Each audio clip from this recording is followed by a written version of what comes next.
All right, folks, welcome to another White House press briefing. But this one is a very different one because today is the last day at the White House for Jen Psaki. So today is her last White House press briefing. After this, Karine will take over, beginning most likely tomorrow if Biden's at the White House. So today's going to be the last day. Let's see what happens. Most likely is going to be a whole bunch of softball questions. Hopefully not. But today is her last day at the White House. Hopefully they send her off with a few Hunter Biden questions. One can only hope. But that is what's happening at the White House today. Now, there's a bunch of news coming out right now. I don't know if you guys saw, if you are a Bitcoin investor or any type of cryptocurrency investor, you're getting hammered. And I don't mean hammered in the good way. I mean hammered in the really, really bad way. I try to warn everybody again, but hey, you know. So that's what's happening right now. There's panic going on between the crypto world right now. And $200 billion in crypto assets up in the air, just vanished within a few hours. 200 billion. That's some crazy stuff. And don't think that the federal government is not going to look into it and going to go after everybody that invested, looked, and lost. You know, will you be able to write off your losses? Who knows? That is a question that's going to come before most likely the Senate Financial Committee, the Banking Committee, and other committees within the House and the Senate. So who knows? You might be able to write off your losses, or maybe not. So that is something for the near future. Also in the news, jobless claims are on the rise. Over 203,000 jobless claims happened just last week. Remember what Biden was saying? Oh, we're creating jobs and all this other stuff. It was all false.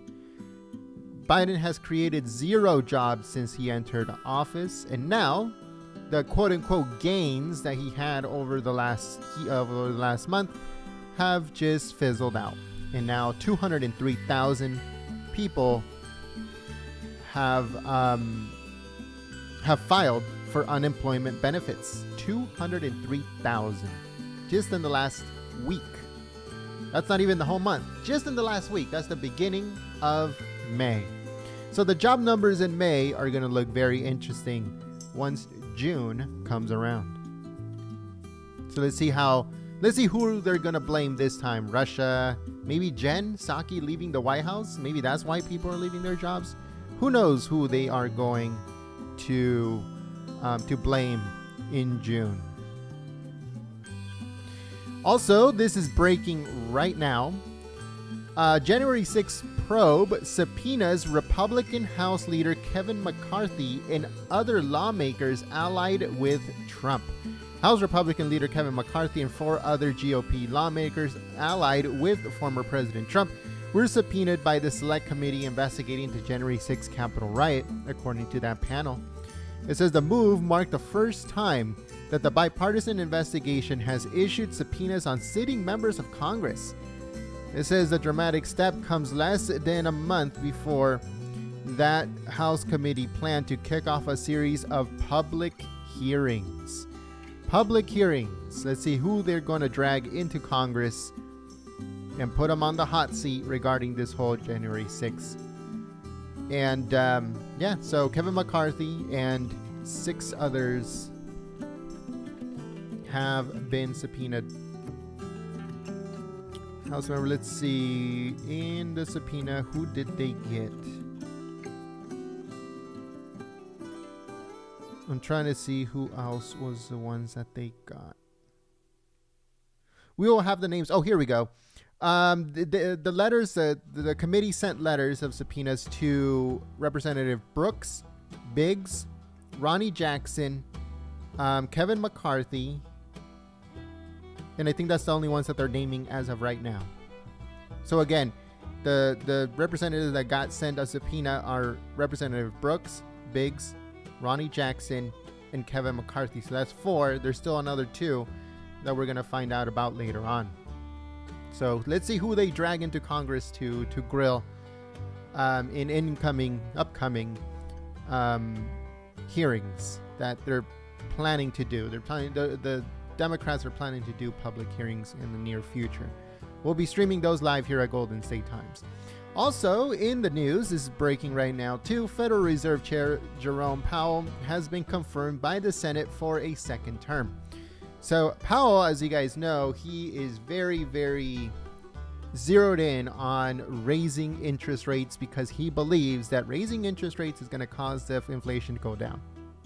Inflation is at what, 7-8% now? It's exploded over the last few months. So they believe that they should raise 7 percentage points in the interest in order to get the inflation down, which is extremely stupid. But hey, now they confirmed them, including Republicans. Okay, not only Democrats confirmed them, Republicans also confirmed him, so he can continue raising interest rates. So who knows how much your interest rate is going to raise within the next couple of months. Could be 4%. It could be 4 percentage points. It could be 5, 6. Who knows how many? Because there is no set number. They said that they were going to raise it 7 times, but they did not say how much within those 7 times. There had already been risen a fourth, a half. Now most likely a percentage point right now in June. Another percentage point in July. Another half, another quarter, another, who knows? So by the end of the year, it could have risen 4%, 4 percentage points. But that is what's happening right now. Let's see, what else do we have in the news here? Give me 1 second. I want to make sure that everything is running smoothly. Give me 1 second here. Let me make sure that everything is okay. So we do have footage from the White House. Let me switch over. Give me a second here. Let me see. I don't think the hot mic is on right now, but I'll still be able to switch over as we await the hot mic. All right, so the hot mic is on. Let me see.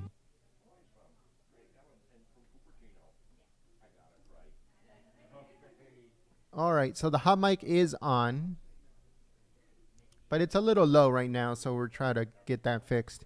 There's also rumors going around, a lot of rumors going around that Chinese President Xi is planning to step down. That's very, very interesting stuff.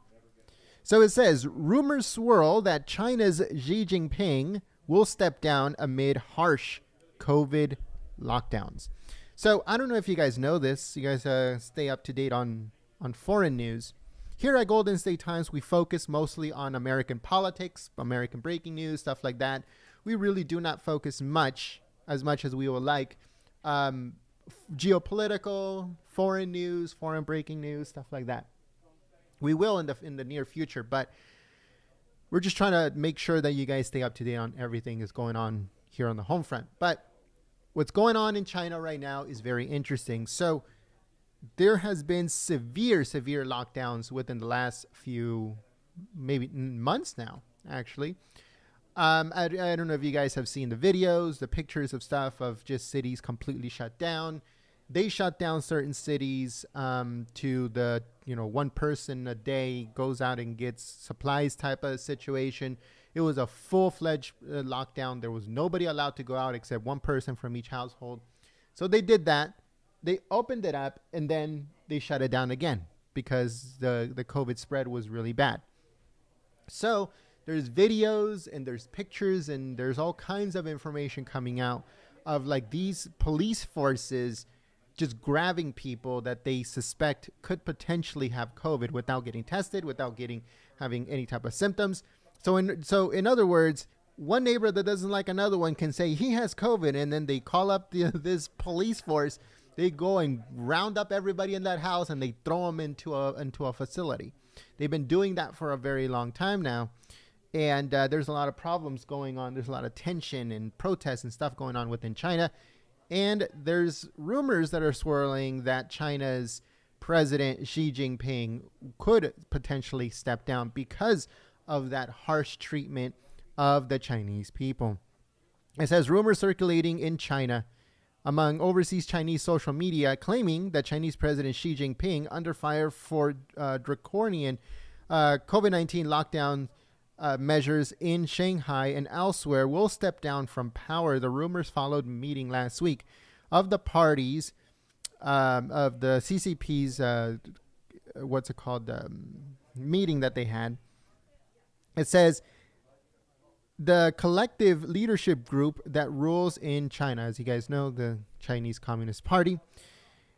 It says that according to a Chinese language YouTube video on May 4th, it appears that they are saying that there's a lot of chatter going on in China that President Xi will step down. It says that a blogger, citing that he was a senior Chinese Communist Party security source, said that a coup was launched against Xi at the meeting of senior party leaders in Beijing. According to that blogger, Mr. Xi was forced to step aside, but will stay in place until a major party meeting later this year. All right, so you guys heard it here. You guys heard it here first at Golden State Times. So this is what's going on. Xi is like the spokesperson of the Communist Party in China, similar to Squid Games. I don't know, have you guys seen that show, Squid Games, where they have one that's pretty much the face, but somebody else controls it from the back? That's exactly how China is. China is like Squid Games. Like, they have a front man, which is Xi, but the real leadership is behind the front man, telling the front man what to do. And that's exactly what happened. There was a coup that happened between the people in power that forced Xi to step down. But he cannot step down yet until they find an actual replacement for him that will do exactly what they tell him to do. I guess they didn't like the way Xi,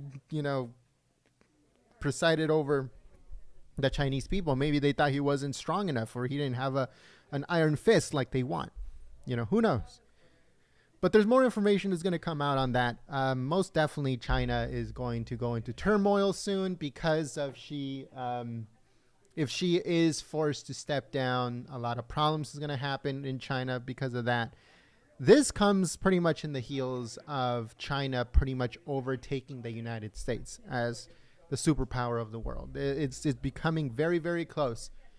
But this could, by Xi being forced to step down, that can potentially turn everything around and give the United States the advantage to stay in front. So who knows? If Biden is smart, which he's not, but if he was smart, he will take this, what's going on in China right now, as an incentive to make sure that the United States remains as the world's superpower, and that torch doesn't go over to China. But let's see what happens. You guys heard it here first. She might step down, might be forced to step down. That news will probably come out within the next, maybe 2-3 months. Stay tuned for that. And let's see what else is in the news. Let's see here. Oh, also in the news, the deal with Elon Musk and Twitter is set to finish within the next 2 months. But as of right now, Twitter is freezing hiring and cutting costs as executives start to depart the company.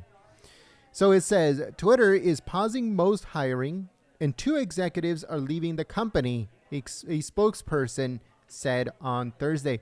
This is the news comes as billionaire Elon Musk seeks to complete his $44 billion acquisition to buy the company and take it private. Musk told banks in raising money for the deal he would cut executive and board pay and push the company to lower other costs. So he wants to go in there and do what most people when there's an acquisition do, which is cut costs, fire people, make sure that the operating cost of the business goes down. That's just standard practice for anyone that's acquiring a new business or an existing business. It says shares in Twitter also are down more than $8 a share, below Elon Musk's purchase price.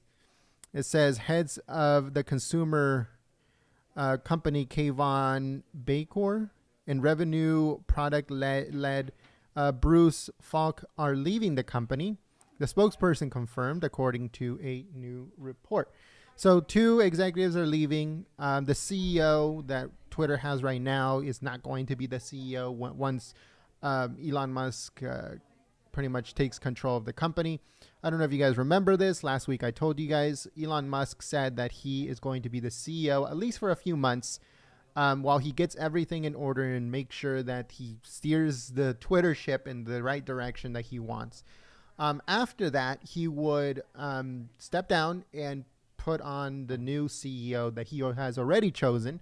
According to Elon Musk, he already chose the CEO for Twitter, but that CEO will not go into that position until Elon Musk is done with whatever he wants to do with Twitter at the beginning. So Twitter does have a new CEO, just nobody knows who it is. The only one that knows who it is him. It's Elon Musk. But Elon is going to be the CEO of Twitter, at least for the first few months. Let's see here. Let me see if the hot mic is...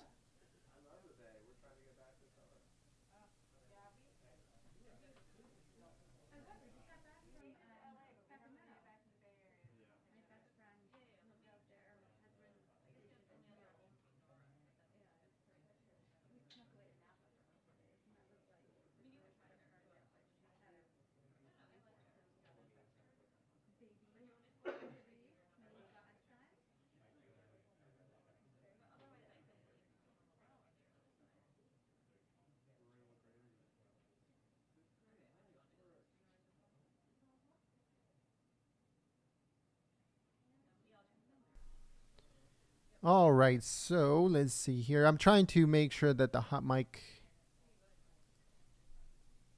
goes up a little bit. I don't know why it's so low.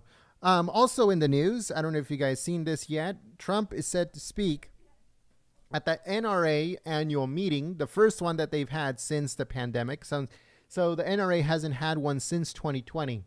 So they're going to have one this year, 2022. It's going to happen on May the 27th. And he's going to be delivering the keynote speech at the NRA annual meeting. I will try to live stream it. Not on YouTube. Not on YouTube, definitely. But most likely on our website, www.goldenstatetimes.com. Again, that's www.goldenstatetimes.com. We'll try to stream it there. If we stream it on YouTube, they'll shut the whole channel down. So can't do that. So I'll try to do it on our website. They can't shut that down. So that's the best place to do it. Let's see what else is in the news.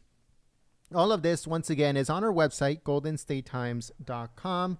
Again, that's www.goldenstatetimes.com. Oh, one more thing. North Korea, back to, world news. North Korea is on lockdown.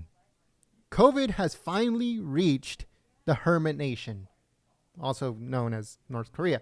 They did not have a first wave, second wave, or anything like that. They were pretty much one of the least countries that never got COVID until now. So right now, North Korea is on lockdown, and COVID has reached the nation, and they're pretty much, it's pretty bad up there. So let's see what happens. China is working with North Korea. They're the ones that are giving them supplies and all of that stuff. So they're going to get pretty much all of their resources and support from China, and most likely also from Russia. So those are two of North Korea's allies, pretty much, or maybe not allies but friends. So also in the news, Biden finally admits that his inflation crisis will scare the hell out of voters in the upcoming midterm elections. At least he's admitting it, right? At least he's admitting it now that because of him, the Democrats are going to lose who knows how many seats during the midterm elections of 2022. And there's no one else to blame except him. No one. They can't blame corporations. They can't blame Russia. They can't blame China. They can't blame the Republicans. They can't blame anyone except him. And he finally admits it in a way. He is admitting that that is because of him that the Democrats are going to lose the midterm elections. But at least he's admitting it. Also in the news, Arizona to begin busing migrants to Washington, D.C. following Texas's lead. I don't know if you guys remember, Texas Governor Greg Abbott said we're going to get a whole bunch of charter buses, stick them full of illegal aliens coming through the border that Biden's Border Patrol is just releasing out into the public. So we're going to round them up, we're going to put them in a bus, and we're going to throw them into Washington, D.C. at Biden's doorstep. Well, it has been happening. There's a few buses that have already reached Washington, D.C. A couple hundred illegal aliens have already been bused to D.C. and dropped off. But now Arizona is going to start doing it as well. Now, if other states can start doing it as well, like New Mexico and others, then that's fantastic, right? Because now Arizona is doing it, Texas is doing it, New Mexico needs to get on board, and everywhere else where they're dropping off and busing illegal aliens, you should just grab them in the bus again and just head them over to Washington, D.C. and just flood D.C. full of illegal aliens. Once it gets pretty bad, give me 1 second, folks.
2-minute warning to briefing. 2-minute warning to briefing. Thank you.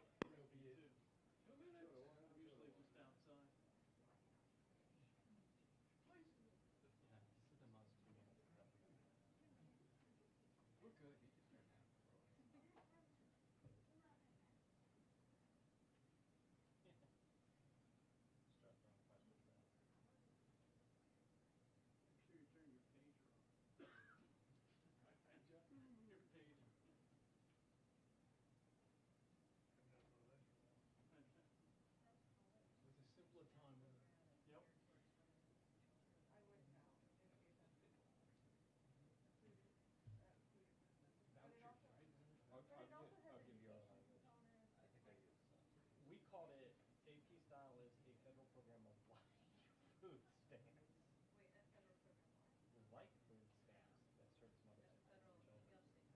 Wait, a federal program what? Like food stamps that serve some other families and children. The other program. Yeah. But it's just the actual terminology.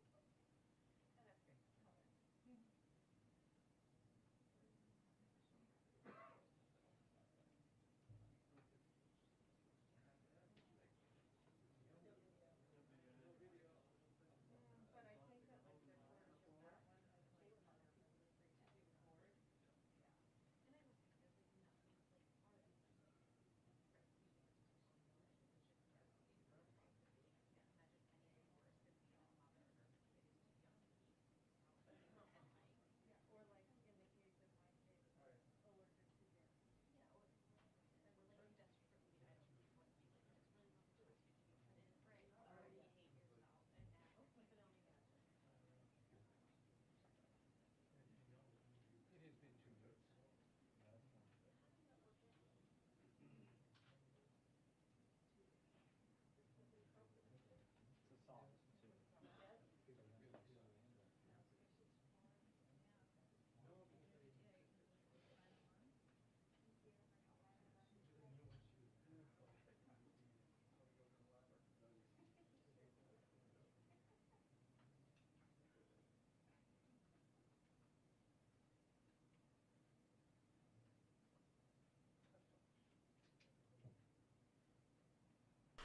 All right, folks.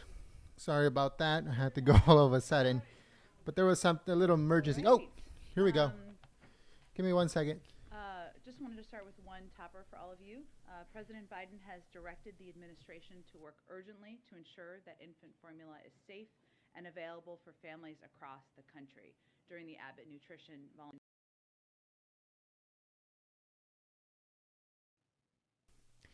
Give me 1 second, folks. Give me 1 second. Hi. All right. Just wanted to start with one topper for all of you. President Biden has directed the administration to work urgently to ensure that infant formula is safe and available for families across the country during the Abbott Nutrition voluntary recall. This is work that's been underway for months. Today, President Biden spoke with retailers and manufacturers, including the CEOs of Walmart, Target, Reckitt, and Gerber, to call on them to do more to help families purchase infant formula. He discussed Reckitt and Gerber's efforts to increase production, which have made up for the loss of production by Abbott, and asked them to identify other ways the administration can help them, on top of the actions being announced today. The conversation with the CEOs of Walmart and Target focused on how they are working to stock shelves, including in rural areas, and any regional disparities they are seeing. And the president asked what more his team can do to help move product and get more product to those communities. He also announced additional steps to get infant formula onto store shelves as quickly as possible without compromising safety. These steps include cutting red tape to get more infant formula to store shelves quicker by urging states to provide consumers flexibility on the types of formula they can buy with WIC dollars, calling on the FTC and state attorneys general to crack down on any price gouging or unfair market practices related to sales of infant formula, like third-party sellers reselling formula at steep prices, and increasing the supply of formula through increased imports. The Biden-Harris administration will continue to monitor this situation and identify other ways we can support the safe and rapid increase in the production and distribution of baby formula. Today, we also mark, and you heard the President do this morning, a tragic milestone in the United States, 1 million lives lost due to COVID-19. Our hearts go out to those grieving a loved one and those families forever changed because of the pandemic. As the President said this morning, we cannot grow numb to the urgency of this crisis. It is critical that we honor those who have been lost by doing everything we can to prevent as many deaths as possible. You saw that this morning from the President as he kicked off the COVID-19 summit. Today's summit highlighted American leadership in action. Together with our co-hosting nations, we united the world to commit to vaccinating the world, saving lives, and building better health security with an inspiring response. We rallied $3 billion from other nations, more than three, about 3.2 at this point in time, still counting, from other nations and partners around the world to address the global response. And the President issued a stark warning about our ability to continue fighting COVID globally if Congress fails to act. As we heard through the summit, now is not the time for complacency. We need Congress to show up, not with empty words, but with action to fight COVID at home and abroad.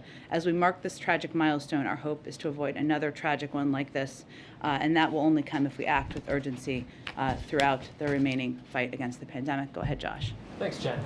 Two questions. First, on the baby formula. Abbott says once the FDA gives them notice, it'll take them 2 weeks to restart the site, and then an additional 6 to 8 weeks to get formula on the shelves. With what the President heard today, does he believe that we'll have the tools to bridge what could be a 2-month plus shortage? Well, I would say that the President is going to continue to use every tool we have in order to bridge that gap. And this has been work that has been underway for weeks and months now. We know that if they get approval, obviously, as you noted, it will take them some time to get up and running again. So what we need to do, and what you've seen the President announce earlier today, and I just reiterated, is steps we can take from here to increase supply, make sure it's on the shelves. That includes increasing imports. It also includes ensuring we're working with retailers, as the President did during his calls, to make sure that shelves are stocked. It also includes ensuring that lower income families can access different brands of baby formula by working through with the WIC for the exemptions for the WIC program. So we recognize that this is certainly a challenge for people across the country, something the President is very focused on, and we're going to do everything we can to cut red tape and take steps to increase supply on the marketplace. Secondly, AAA is saying, record high nominal gasoline prices again today, but Americans are also seeing news about oil leases and auctions not going forward. What was the administration's thinking on not having those auctions? Well, the Department of Interior, they have put out some comments on this, and what they have made quite clear is that the Cook Inlet cancellation, which you're referring to, was due to a lack of industry interest, and the Gulf sales were as a result of delays due to a number of factors, including conflicting court rulings. So those were the two areas where you've seen the pause. But there was not interest. I would note that if we take a step back and look at what is available out there and look at the supply needed, as you noted at the top as part of your question, leasing and production offshore is a lengthier process. It can take up to 10 years to create supply. So let's start there. Secondly, of the more than 10.9 million offshore acres currently under lease, industry is not producing on 8.26 million acres. That's about more than 75% that is non-producing. Of the 24.9 million onshore acres under lease, industry is not producing on 12.3 million acres. That's almost 50%. And there are also over 9,000 onshore permits that have been approved and are waiting to be used onshore. So just to reiterate, while we expect U.S. production is expected to increase by over 1 million barrels a day this year and hit a new record next year. These specific actions were as a result of lack of industry interest and conflicting court rulings. Sort of the bottom line is, on formula, this is a problem. I mean, I think other parents here in the room can probably attest. I myself went to 3 stores this morning, still haven't found what we need. When will parents be able to get the formula they need? What is your best sense of when store shelves will be stocked again? Well, I think it's also important to note that the reason we're here is because the FDA took a step to ensure that babies were taking safe formula. There were babies who died from taking this formula, so they were doing their jobs. We have been working, this administration has been working for weeks now to address in anticipation of where we thought there could be shortages. We have also seen an increase over the last 4 weeks of supply available, which hasn't been an increase over the 4 weeks prior to the recall. That is a good sign. But obviously the steps the president took today are an acknowledgement and a recognition that more needs to be done, that we do not want parents, mothers, families out there to be stressed and worried about feeding their babies. That is why the president today had conversations with the CEOs of Walmart and Target, why he had conversations with Reckitt and Gerber about efforts to increase production, why we're taking steps to ensure that we are making WIC dollars available to a range of other supplies. So we're seeing increases over the last couple of weeks. More needs to be done. We're going to cut every element of red tape we can cut. We're going to work with manufacturers. We're going to import more to expedite this as quickly as possible. But if you are a parent who's looking for formula right now, struggling to find what you need, do you have even a rough guess of how long these shortages are going to last? What should parents be bracing for here? Well, we've already seen an increase in supply over the past couple of weeks. What we are seeing, which is an enormous problem, is hoarding.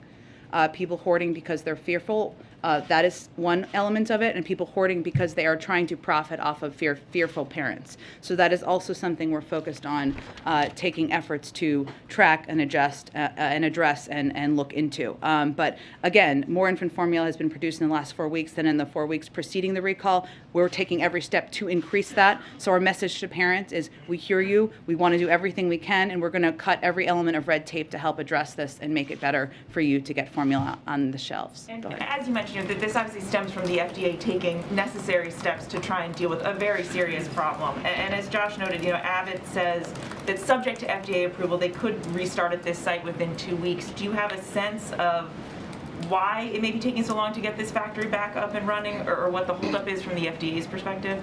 I would point you to the FDA, but again, I'd go back to why this decision was made in the first place, which was to save babies' lives. And the FDA is not going to approve manufacturing again unless they are certain of the safety. Go ahead. When the president spoke with Philippines President-elect Ferdinand Marcos last night, did they discuss either the dispute with China in the West Philippine Sea or the U.S. court judgments against the president-elect?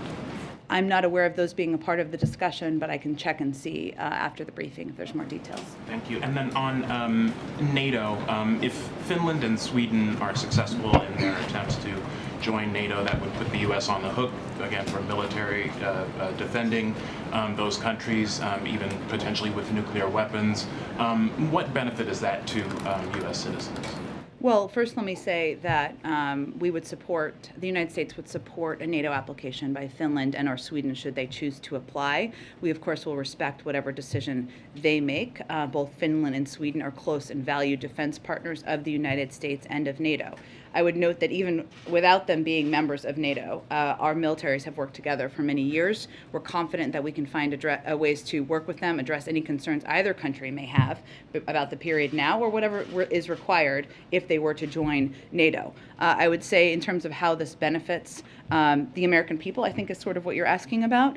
Having a strong NATO alliance, a strong Western alliance, which is a defensive alliance, by the way, is good for our security around the world. And certainly having a strong partnership with a range of countries, including Sweden and Finland, if they decide to join, should be reassuring to the American people about our own security interests. And then finally, when the president visits South Korea next week, does he intend to visit the demilitarized zone?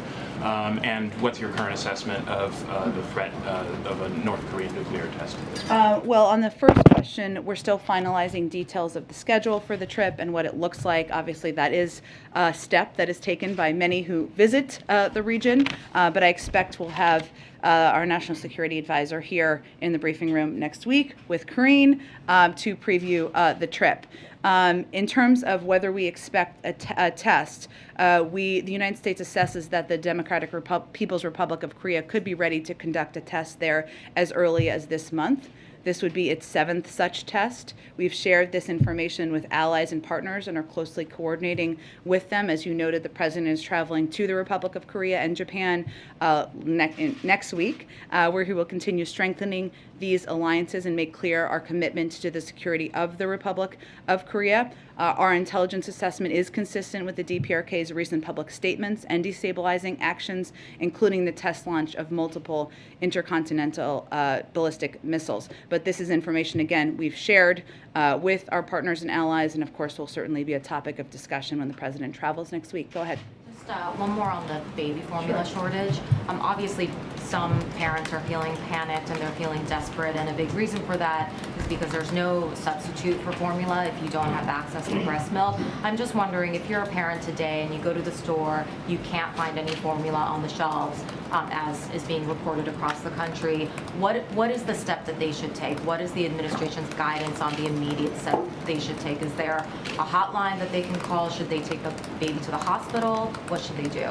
Well, I would say those are important public health questions, but what I can report on here, or what I can convey to all of you, is what we're doing to address exactly that concern, which is taking every step we can to ensure there is supply on store shelves. And we have increased the supply over the last 4 weeks.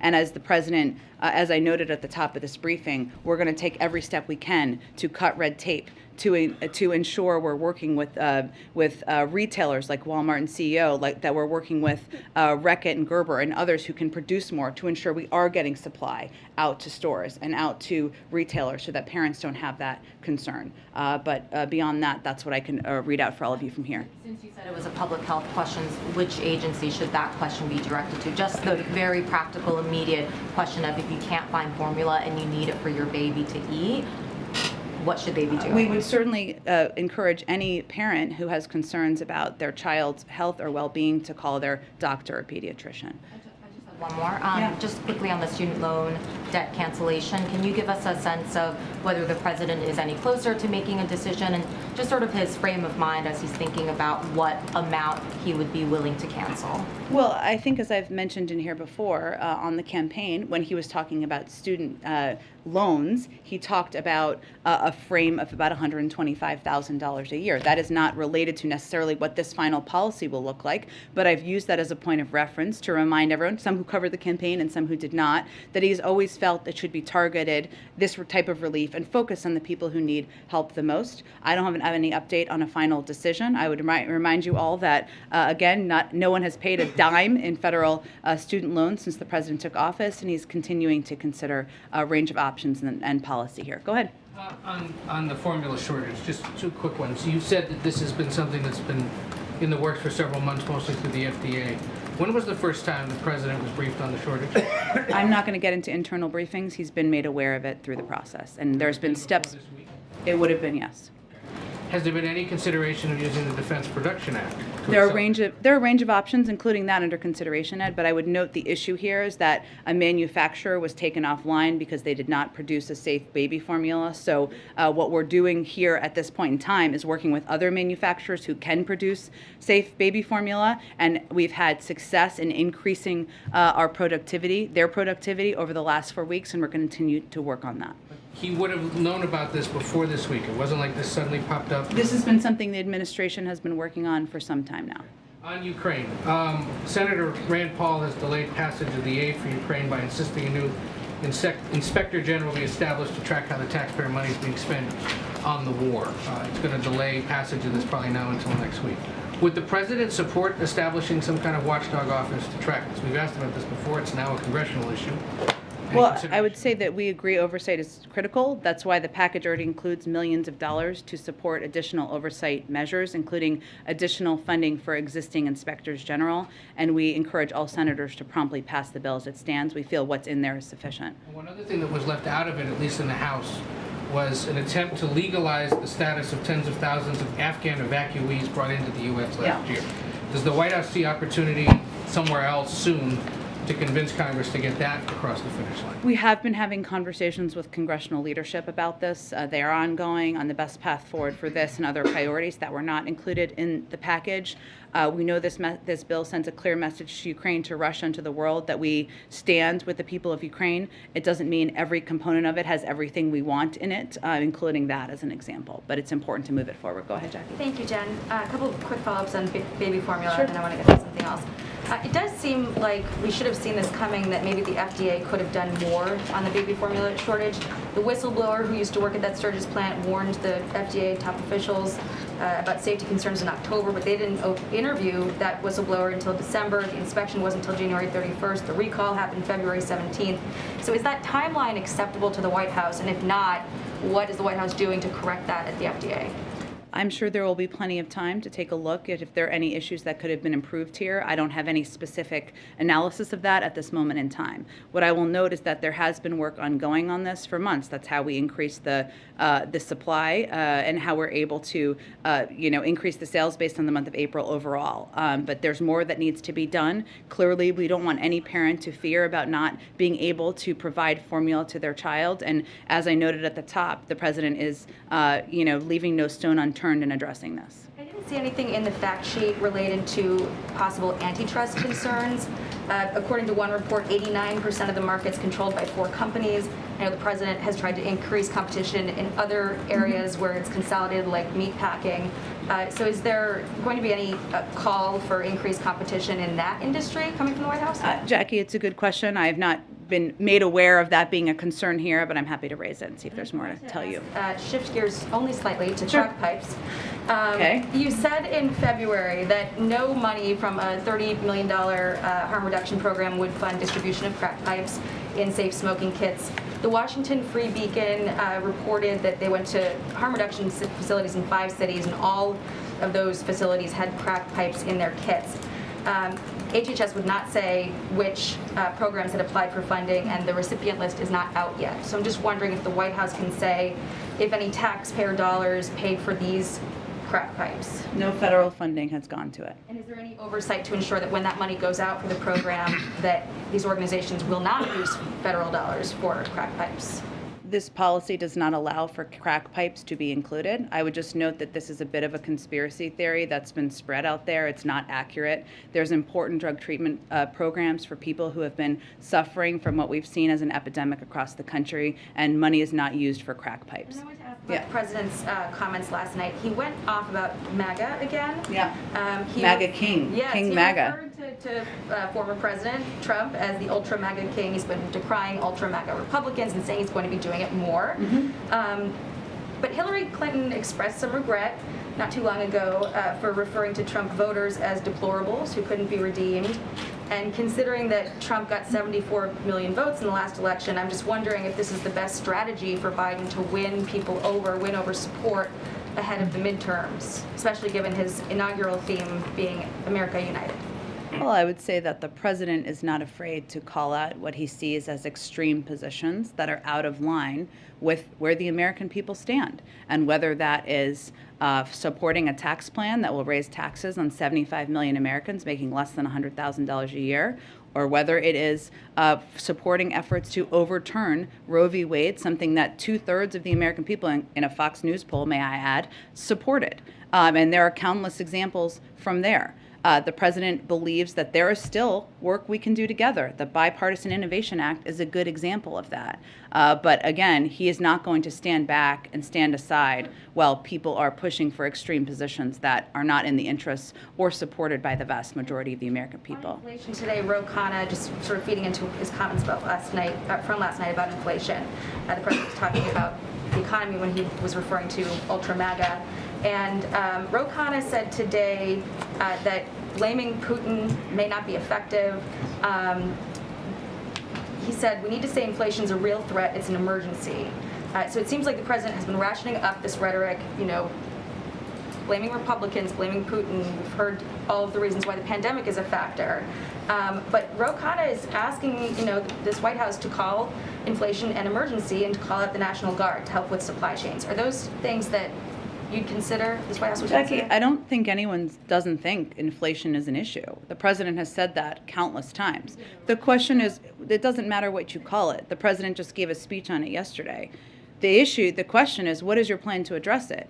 He laid out a multi-part plan yesterday. He has taken a range of steps, including steps that even announced this week to lower the price of high-speed internet for tens of millions of Americans, to give farmers the tools and resources they need to boost production, to lower the deficit, something that happened on his watch last year, which will help, to release 1 million barrels of oil from the Strategic Petroleum Reserve, to fix the family glitch. What is the plan on the other side? We all recognize it's a problem, but if you open the cupboard door, there's nothing there, and that's the issue. Go ahead. Jen, the flags are flying at half-staff above the White House and at federal locations across the country.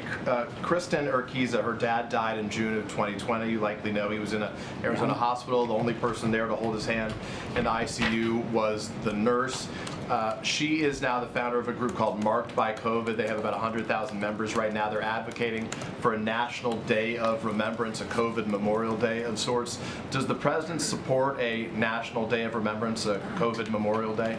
Well, Peter, I would say that we're still in a fight against COVID, in a battle against COVID. There are still far too many people getting sick, getting hospitalized, and dying. And this is not the last time we will commemorate, or the last step that the president will take to commemorate, but I don't have anything to predict about the future. I imagine the same applies to a COVID monument, right? You don't have any decisions made on that. Those are all important questions, and as the president has said before, people who have lost loved ones, obviously 1 million lives have been lost. There are a lot of people across this country still in mourning. He recognizes that. We need to continue to commemorate that, but we're still in a fight with the virus. So on this day, 1 million American lives lost, an unimaginable figure only 2+ years ago. At 400,000 lives lost, the president, then president-elect, and vice president-elect were there at the Lincoln Memorial. 400 lights, 400,000 lives. For 500,000 lives lost, there was a moment of silence on the South Lawn. Today was a bit different. His only public comments were pre-recorded remarks to the global COVID summit. I guess I'm asking, why not a more prominent remembrance for today's anniversary, for today's I would say first, mark? the president publicly addressed this day and marked it. We also lowered the flags for 5 days. They will be lowered for 5 days, and we will continue to mark and commemorate the lives lost. What people care about the country, though, most is our action and what actions the president will continue to take. And obviously, since he took office, according to a Yale study, it's estimated we've saved over 2.2 million American lives and $900 billion in healthcare costs. There's more work that needs to be done, more work to fight misinformation, more work to get more people vaccinated, and action is what people care about. People care about transparency, as you indicate as well. So my last question on this topic is, can you help people better understand what data Dr. Ashish Jha was pointing to when he warned that the U.S. could potentially see 100 million infections in the U.S. if COVID relief isn't passed now over the course of the fall and winter waves expected? There's a range of studies that are ongoing. Dr. Jha talks to a range of people internally, health experts, and externally, and this is in the range of what they have conveyed to him directly. And I expect there'll be more studies that come out in the coming months. Go ahead. Thanks, Jenna. As you know, North Korea is on lockdown because of a case of COVID there. Just one case. Yeah. Remarkable. The country has previously rejected offers from COVAX for vaccinations. I'm wondering if the White House will launch a renewed push to try to get vaccines to North Korea. Obviously, almost their entire population has not been vaccinated. Yeah, you're right. And as you noted, the DPRK has repeatedly refused vaccine donations from COVAX. We do not, the United States does not currently have plans to share vaccines with the DPRK. We do continue to support international efforts aimed at the provision of critical humanitarian aid to the most vulnerable North Koreans. And this is, of course, a broader part of the DPRK continuing to exploit its own citizens by not accepting this type of aid. As you know, it's not just vaccines, it's also a range of humanitarian assistance that could very much help the people in the country, and instead they divert resources to build their unlawful nuclear and ballistic missiles programs. But yes, we support international efforts. No current plans for the U.S. to donate, from the United States supply. And then just briefly on crypto, as you know, the crypto market is in something of a tailspin. There's been an executive order that was put out in March to look into regulations and study the issue. Does the process need to be sped up now? given what we're seeing? Well, that was significant at the time. I know it was, only about 2 months ago, because there had not been an acknowledgement about the need to look into crypto, both the benefits and the challenges. And it's an ongoing effort to do exactly that. I know that those who are running it from the Department of Treasury and otherwise want to make sure it's thorough and that they're assessing both of those important questions, the opportunities and the challenges. So I would point you to them on whether there could be any effort to expedite or whether that's possible. Rory Hu is from Nick News. I know Rory. We've met. Rory, go ahead. Hi, I just have a question and a follow-up.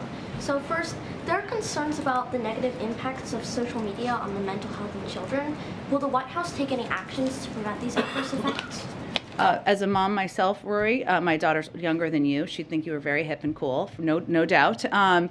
This is a huge concern that we have, the president has, is the impact of social media platforms, their enormous power, and the fact that it is largely unchecked.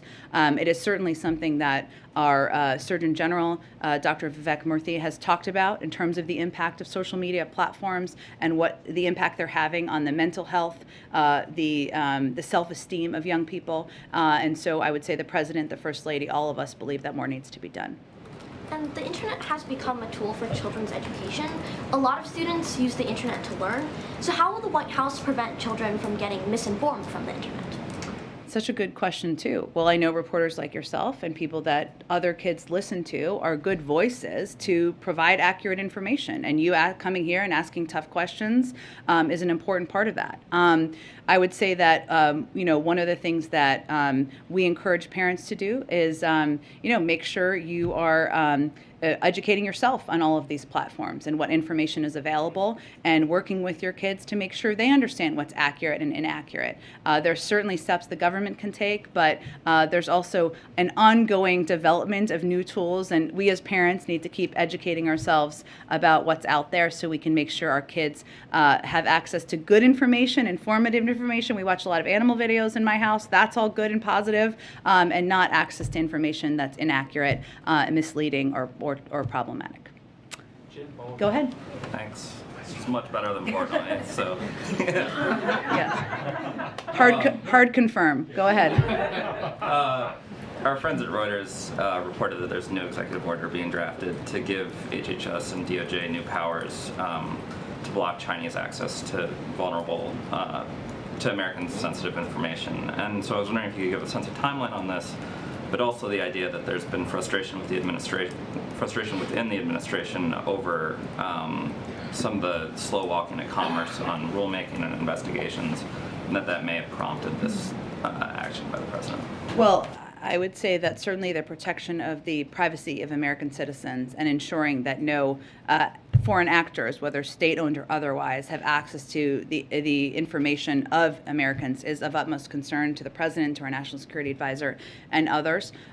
These processes can take some time to develop, to investigate, to finalize. It's not a surprise if there is a frustration by anyone who's a part of that process, but I can't speak to that from here. But I can tell you certainly ensuring we are protecting Americans' privacy is of utmost concern to the president. A minister in the Bolsonaro government said that he may skip the Summit of the Americas coming up because he wants to campaign. If he is not going, Mexico says that they may not go because Venezuela, Cuba, Nicaragua may not be invited. Are we reaching a point where this summit may no longer be successful because so many key leaders in the hemisphere, even though ones obviously that the president has had key disagreements with, won't be attending? Well, no invitations have gone out for the summit. So that is obviously something that will happen in short order, given the summit is coming up in June. I would note that Secretary of State Tony Blinken spoke today with his counterparts and reiterated not only his appreciation for the continued collaboration we have with Mexico, but also noted that Special Advisor for the Summit of the Americas, Christopher Dodd, will travel to Mexico later this month to further discuss preparations for the summit. So these conversations are ongoing. Obviously important questions about what the final invitation destination list will look like. We are certainly eager to host the summit, something that is our highest priority for the hemisphere, and it would be an important opportunity to talk about a range of issues, including democracy, including climate goals, including the COVID-19 response, and addressing the root causes of migration. So we are fully planning and moving forward, but no final decisions about the invites have been made yet. And then the last one, there was a report earlier this week that the president may be meeting with or speaking to the King of Jordan.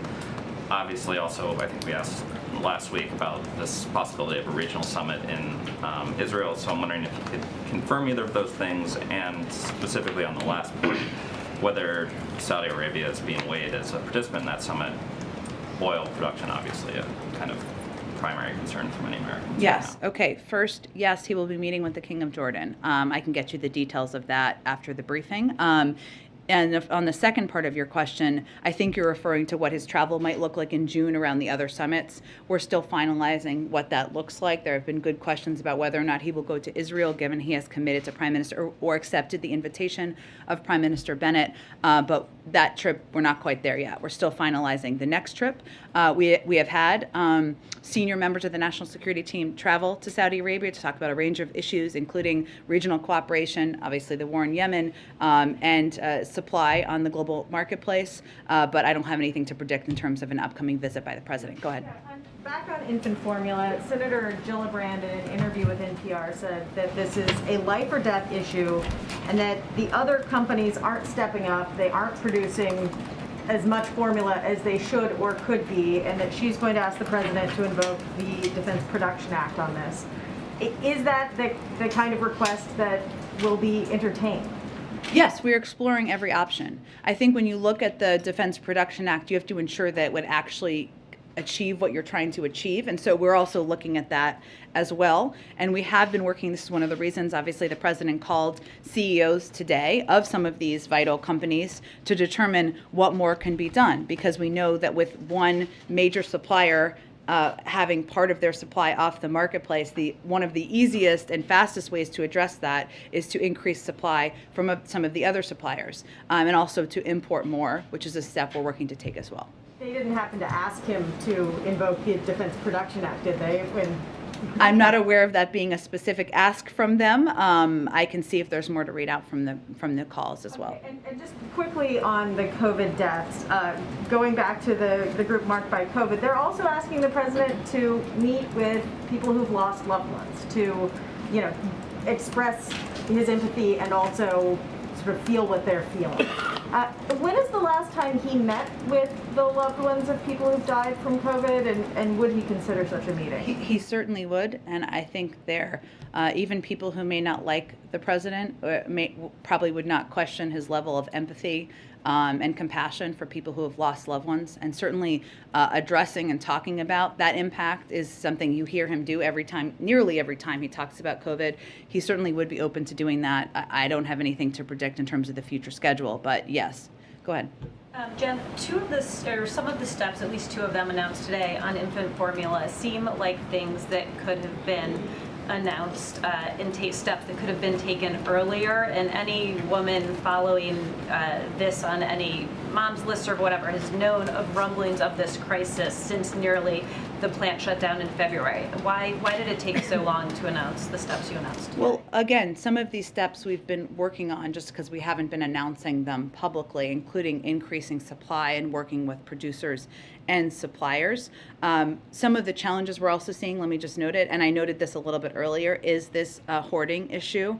And we have been calling on retailers to impose purchasing limits to prevent the possibility of hoarding, because we know that is an issue. Again, sometimes it's people who are fearful, which is understandable, but also it is also, there's an element of people who are trying to benefit financially off of that fear, which is where we have a concern. But since The recall, we've been working nonstop to address and alleviate supply issues by working with these retailers, engaging with the FDA on additional steps we could take. And obviously, we're talking about laying all the specifics out now. Go ahead. Briefly, on a different topic of Ultra MAGA. Now, you saw Representative Lee Stefanik saying, "I'm Ultra MAGA and I'm proud of it."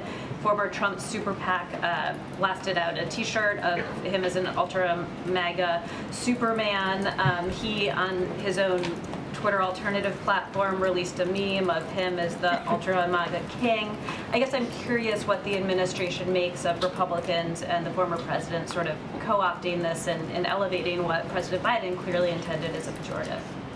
Well, I think if that means that the individuals you mentioned are embracing their opposition to a woman's right to make choices about her own health care, if they're embracing a plan that will raise taxes on 75 million Americans, if they're embracing the importance of fighting Mickey Mouse over virtually any other issue, I guess that's their platform. Good for them. We're happy to have a debate about that. Go ahead. Jen, at the risk of sending you back to your State Department days, I was wondering if you could come back to the embrace of Sweden and Sure. Finland for NATO, and walk us through the distinction now between their qualifications and Ukraine, now that we have invested so much more heavily in making sure that Ukraine remains an independent state and that it irreversibly could not be invaded again. Well, I would leave that to my NATO spokesperson colleague to speak to. What I would say, David, is that what we support is a NATO application by Finland or Sweden, should they choose to apply. We know that they have been close and valued defense partners. There are a range of requirements I'm sure my NATO counterparts could speak to, including addressing a range of issues like corruption and how you would participate in the defense of the collective NATO alliance. But I will let them to speak to that. We, of course, support the NATO's open door policy and the aspirations of any country to apply to join. But I think this speaks to our long-standing relationship and military partnerships with Finland and Sweden. So you're saying that for Finland and Sweden, you're supporting their application, their right to apply, but you're not embracing yet whether or not you would actually... We would support a NATO application by Finland and Sweden, yes. Okay. And then take that the next step for us, if you can, which is to say that you've heard what the Russians how they've reacted to this. Given the debate that took place back in the 15, 20 years ago about expanding NATO and the president's concerns at that time, does he think that expanding it again just risks further provocation here? And is the benefit at this point of having them in the alliance greater than the risk of the provocation? Well, I would just like to quote the president of Finland and what he said, which I don't think I could state it better in response to this question, which is, as it relates to Russia, you caused this, look at the mirror. That is, NATO is a defensive alliance. It's not an offensive alliance. Both Finland and Sweden are close and valued defense partners of the United States and NATO. They're thriving democracies. They've worked closely with NATO for years. There's no aggressive intent from NATO, from the United States, from Finland or Sweden, obviously they can speak for themselves, to Russia. But again, this is President Putin who caused this. Look at the mirror. And I think that also probably is the reason for what you've seen as public support for joining NATO increase in these countries as well. Go ahead. Thanks, Jen.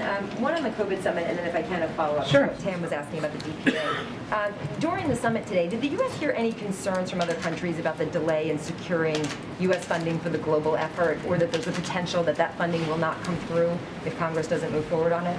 I don't have a thorough readout on it to point you to other countries to speak to what they did or didn't express. I would note that the Vice President, in her comments, specifically highlighted the need to get additional funding, including the $5 billion that is for international COVID relief, which is part of the $22.5 we requested. And she did that because there's a recognition, acknowledgement that we want to continue to be part of this effort, to continue to lead this effort. And without that funding, we won't be as well positioned. I would note note that what is a success from this summit is, of course, the fact that we have been able to put together $3.2 billion in contributions from a range of countries attending to this global effort, and that is was part of the purpose to ensure that we were elevating this, working together, coordinating, to prevent complacency, to prevent deaths, to prevent and plan for future variants. And that kind of money from other countries is an important step forward. And to follow up on the DPA question, obviously baby formula is a very specific product, but is there a lesson that can be learned from the COVID supplies of PPE and vaccines and scaling up production that the administration could apply to this situation right now? That's a very good question, Karen. I think one of the challenges in the cycle of the supplies here is that companies are going to produce what the market needs, right? And if you look at things like tests or masks, back in the fall, remember, we had a shortage of tests. The summer, we had an abundance of tests to the point where companies were shutting down manufacturing. So the challenge is that it's about what the demand is in the marketplace. And obviously now there's high demand because there's a shortage because of this recall, which was done again to save babies' lives. And clearly our efforts and focus now is on increasing supply from other suppliers and importing more so that we can meet the current demand and needs now. Go ahead. Thank you so much. Another one on baby formula. There are families with babies who are sick and relying on specialty mix that I understand are only manufactured in this plant that is offline now. So what's the plan for those families? I addressed this a little bit yesterday or the day before. I guess it was the day before, which is part of our effort is to ensure and work with other suppliers who make baby formula who can meet the same needs of children who have special needs or who have specific needs for what formula they can take to ensure that supply is on the marketplace as well. On this whole, and the FDA has been doing that, but go ahead. On this whole supply chain issue, we often hear the president saying the solution to supply chain problems is to produce in the United States. In this case, we have a product that is manufactured, I think, 98% in the United States. So how do you reconcile these two messages? Because the reason for this shortage is not because there was a supply chain issue in a foreign country. That's a different issue. That's one supply chain issue. This issue is because there was unsafe product that the FDA recalled to save babies' lives. So it's just a different issue. Go ahead. Thank you. A senior administration official yesterday said that the president's trip to South Korea and Japan later this month is part of his plans for Quad policy, and he's the first administration to visit to the leadership level.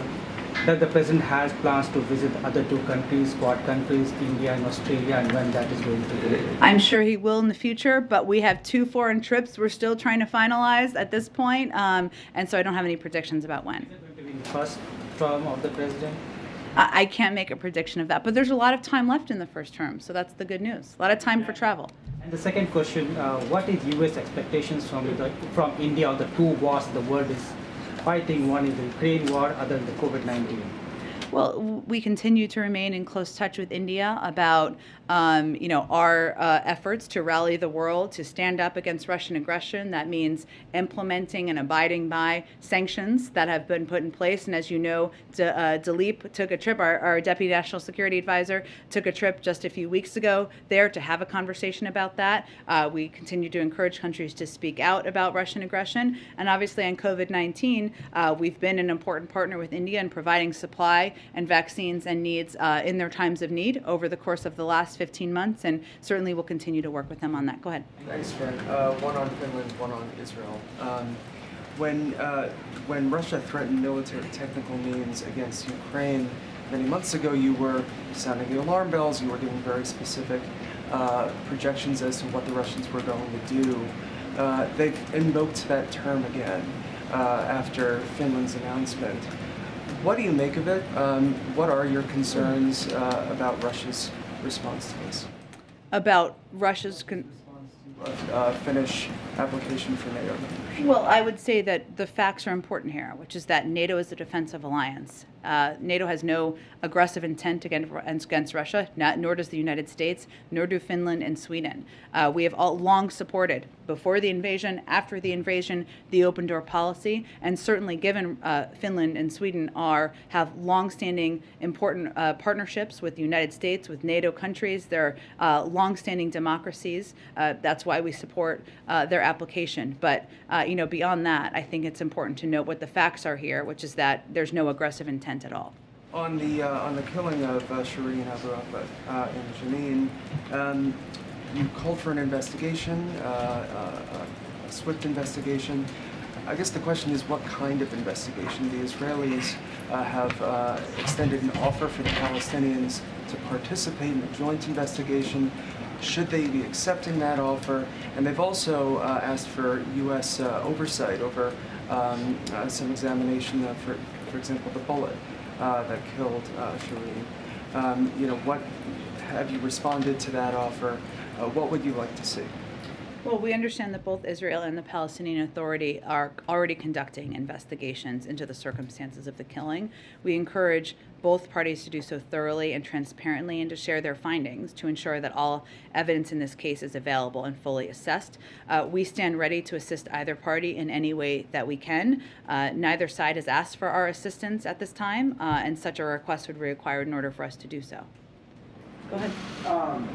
So as part of this ultra MAGA rollout, the president has talked a lot about sort of what he thinks the Republican Party now stands for. He's also, thrown out some tough language, saying they were petty and mean-spirited and sort of cowering to former President Trump. Does he? But he's also said he's been surprised by that. Does he still feel like the fever will break in Washington? Well, you mean in terms of the ultra MAGA followers of the former president? If ultra MAGA, as he says, controls the party, that would be the party that he thought would come around.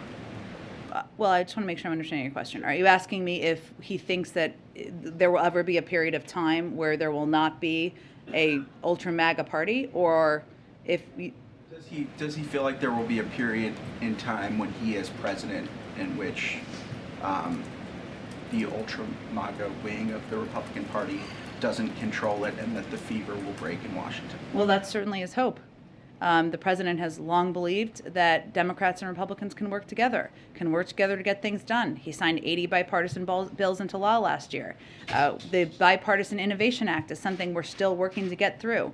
And his view is that this is a conversation, a lot of it's happening in Washington, and they are, for the American people and the American public, a lot of these policies that the ultra MAGA wing, the MAGA king, all of the different terminology where the president's using out there, is not aligned with where the vast majority of the public is. And elected officials should be doing what the vast majority of the public wants them to do. Does the excuse me if you guys have already reacted to this, does the White House have a comment on the latest round of subpoenas by the January 6th Commission? We certainly support the work of the January 6th committee. We'll continue to support their work. We believe it's vital and essential to get to the bottom of what happened on January 6th, one of the darkest days in our democracy. So we'll continue to support their work. Go ahead. Okay, last one. Go ahead. Jen, staying on ultra MAGA and the Rick Scott stuff. Yeah. Obviously, the president himself is not subject to the Hatch Act, but as the midterms start to take over basically everything, can you just talk about how the White House is navigating the distinction between political speech and official events? For and what the president is doing, or how he spends his time? In terms of the appropriateness of making explicitly political or campaign-focused messages during official White House events. Well, I would say that I am subject to the Hatch Act, as I've noted, in a sternly written letter to me. But the president is not, as you know, and he is the leader of the Democratic Party. He's also the commander-in-chief. He's also the leader of the free world. And what he is pointing out is what he sees to be a troubling trend in our country. That's a threat to our democracy, a threat to progress. And certainly, he's going to continue to draw the contrast for the American people on what the options present. All right, I'm just going to do Patsy and April because Patsy, go ahead. Jen, so on the U.S.-ASEAN summit, can you give us a sense of how hard the president will push on the issue of Ukraine? For example, whether the administration will be pushing to include the word Russia in the final communique. As you know, ASEAN have so far avoided using that word on any of their statements on the Ukraine crisis.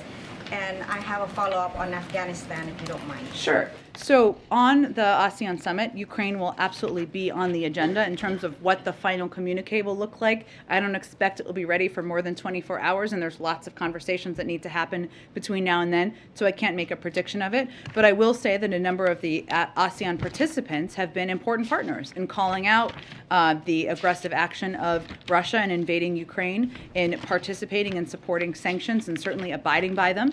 And obviously the conflict we're seeing is a unique moment in modern global history. So it will certainly be on the agenda. Okay, go ahead, last thing, and I'll go to April, and then I gotta go. Can you confirm reports that Jake Sullivan recently met with the chief of the Pakistani spy agency in Washington, D.C.? Can you share anything from that meeting and whether the two sides discuss counterterrorism cooperation in Afghanistan? I don't have any details on that reported meeting. I can certainly check and see if there's more. Okay, April, wrap it up. Yes, wrapping it up. I need to share on another meeting, if you can share some more information. Congressman Greg Meeks, the chair of the House Foreign Affairs Committee, met with the president, was part of a group meeting with the president this week, and he talked about issues that he talked with, President Zelensky. And one of those issues that President Zelensky specifically brought up to Meeks and the contingent was Ukrainian grains and how it is impacting the lack of Ukrainian grains going out to the world. It's impacting Africa.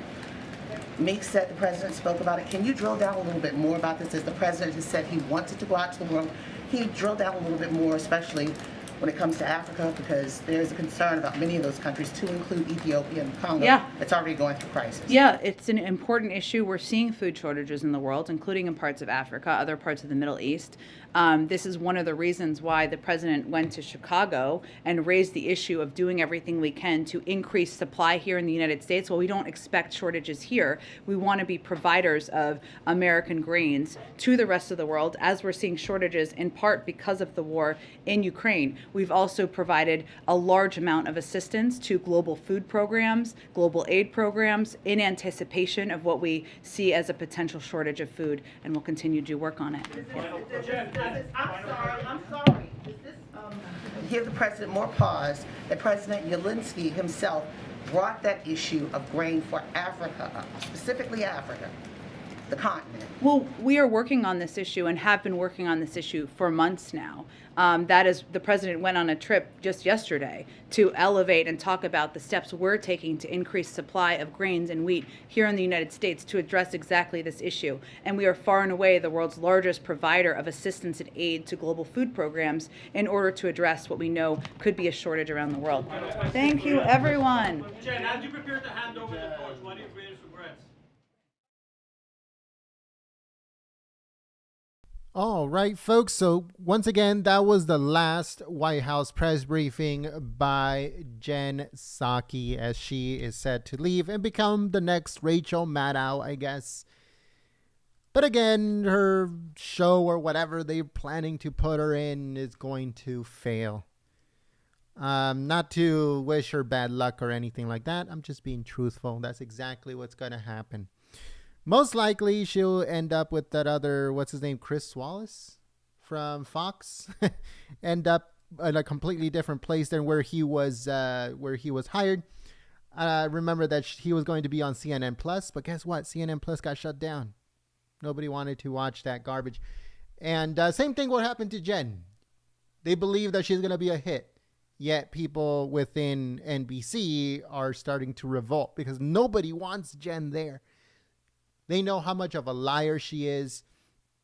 Lies just come to her so it's frightening how easy she can lie, right? Because anyone with a conscience, with the fear of God, at least has a little bit of fear of lying too much. But for Jen, she can just flat out it just spews out. You know, lies just spew out with no remorse, no conscience, no nothing. And a lot of people within NBC see that, and they do not want her there. There are some people within NBC that are willing to actually leave their position, step down. If, in fact, they do create a show around Jen. as they want her to be the next Rachel Maddow. So who knows? Who knows what's going to happen? But like I said, it's just a matter of time. If they do make her a show, most likely it's going to fail. So much for NBC, right? But from now on, the new press secretary, Karine Jean-Pierre, is going to be doing the White House press briefings from now on. Today is Jen's last day. So let us know what you guys think in the comment section below. And let us know what you guys thought about Jen's last White House press briefing. Again, there's a lot of stuff in the news right now. So everything is on our website, goldenstatetimes.com. Again, that's www.goldenstatetimes.com. A lot of news is coming out, including President Trump speaking at the NRA meeting. That's going to happen later on this month. The baby food shortage is becoming a crisis. Pretty much all grocery stores now only have one option of baby formula, as others, including those for babies with allergies or sensitive stomachs, stuff like that. All of those special type of formulas cannot be found, not online, not on Amazon, anywhere. The shortage is actually really, really bad when it comes to baby formula. And not only the Republicans are complaining about this and bringing it up to Biden, but also the Democrats, even the fake news media, as you guys saw. So it's a really big problem. It's one of those crises that Biden is not going to be able to weasel his way out of it. This one falls directly on Biden, and he'll have no choice but to turn on pretty much Operation Warp Speed in order to get the baby formula out as soon as possible, as parents are struggling to find food for their children. What else is in the news? Real quick before we sign off, more of the news and everything that is going on is on our website, goldenstatetimes.com. Again, that's www.goldenstatetimes.com. So let me just make sure that I got all the news of the day.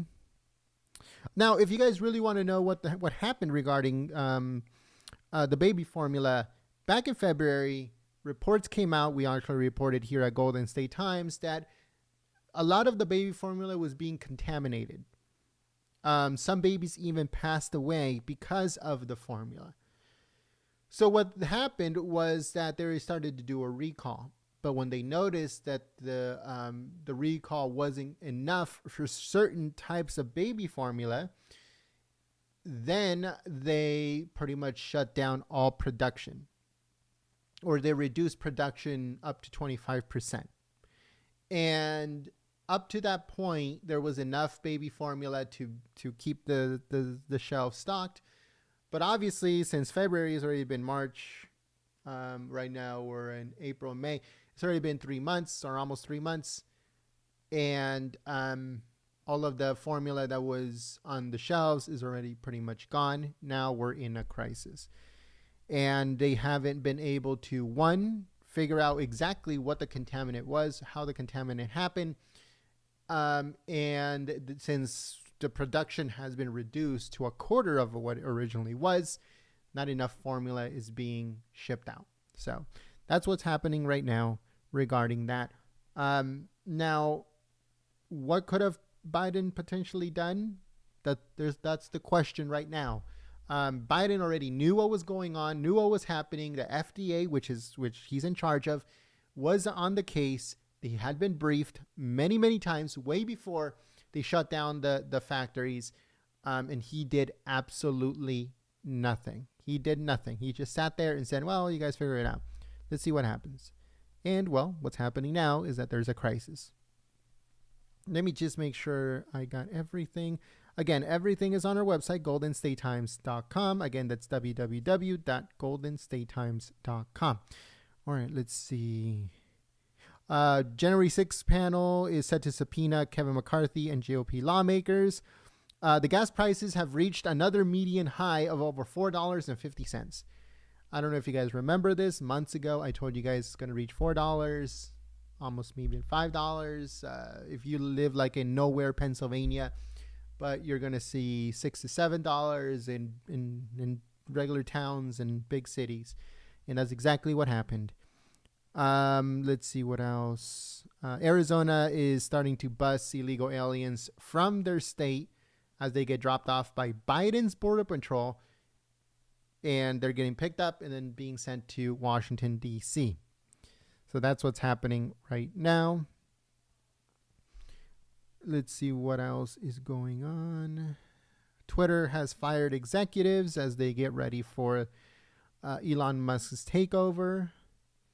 And I think that's it for now that I can do on microphone. But like I said, we have so many more on our website, goldenstatetimes.com. All right, folks, thank you so much for joining us here at Golden State Times. We hope that you guys join us on the next one. Thank you so much for clicking the thumbs up button and sharing the live stream and all that good stuff. If you are a member of our channel, we want to show you guys something real quick before we sign off.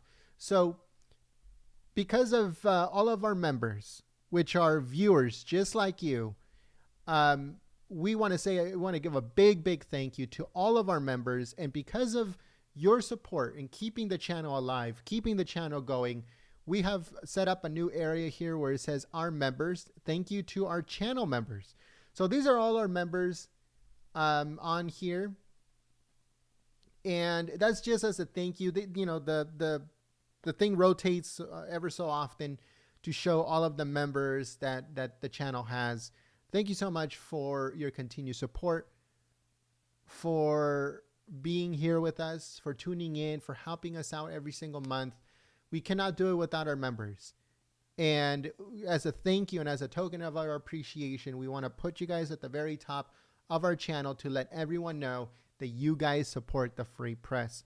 Now, if you like to support Golden State Times through membership, all you have to do is just click the join button. It'll give you all the information, become a member, and support the free press as we continue to bring you guys full coverage of the presidency. A lot of people, misunderstood us during the last couple years. We cover the presidency of the United States. Now, if in 2024, let's say, I don't know, somebody else becomes president. If Trump becomes president, we cover Trump, right? If Ron DeSantis becomes president in 2028, we cover Ron. We cover the presidency of the United States of America, and we cover American politics.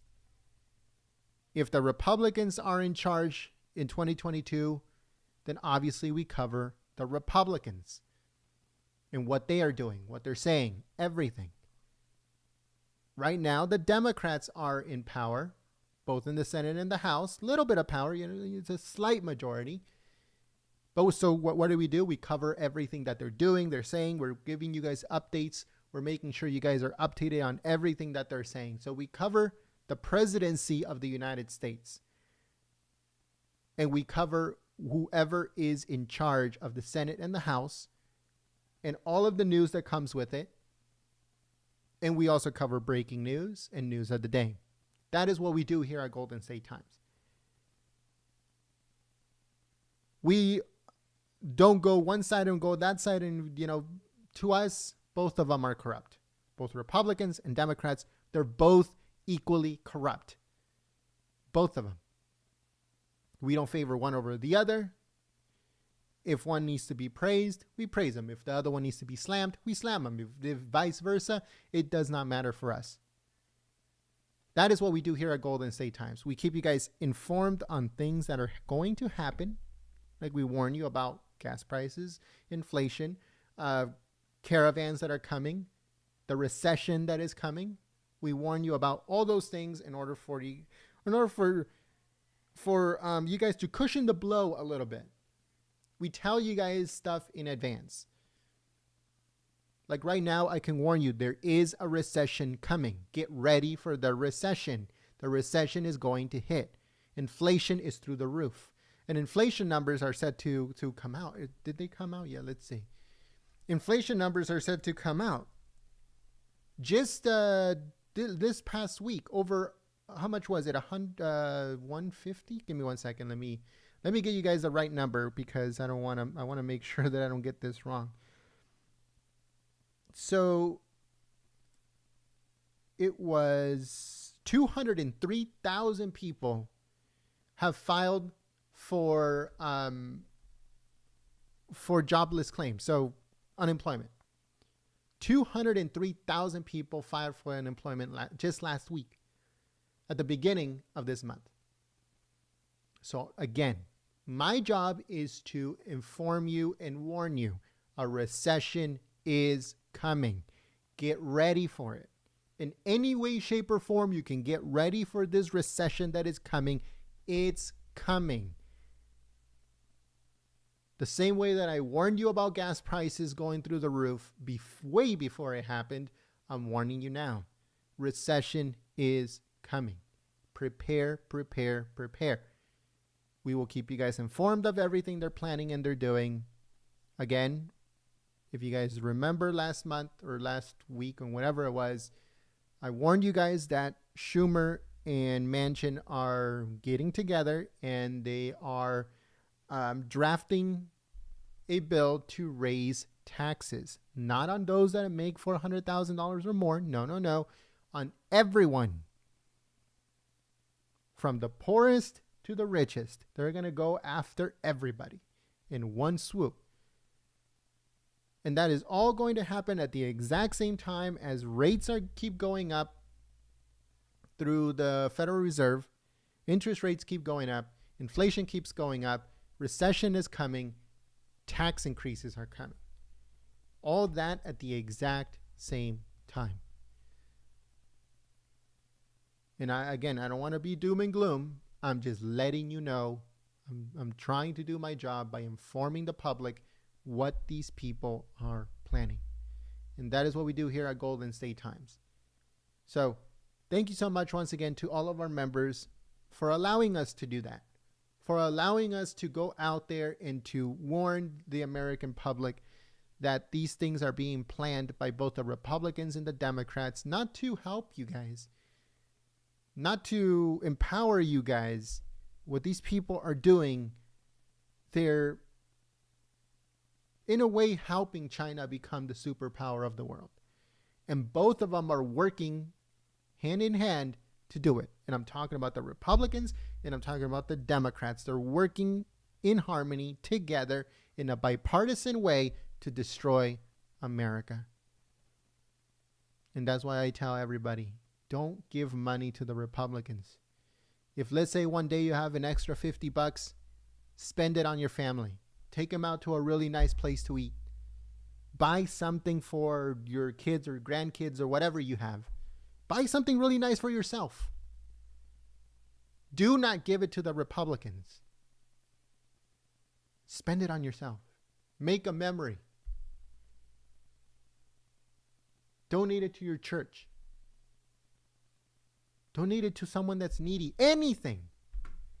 Do anything with those $50 except give it to the Republicans.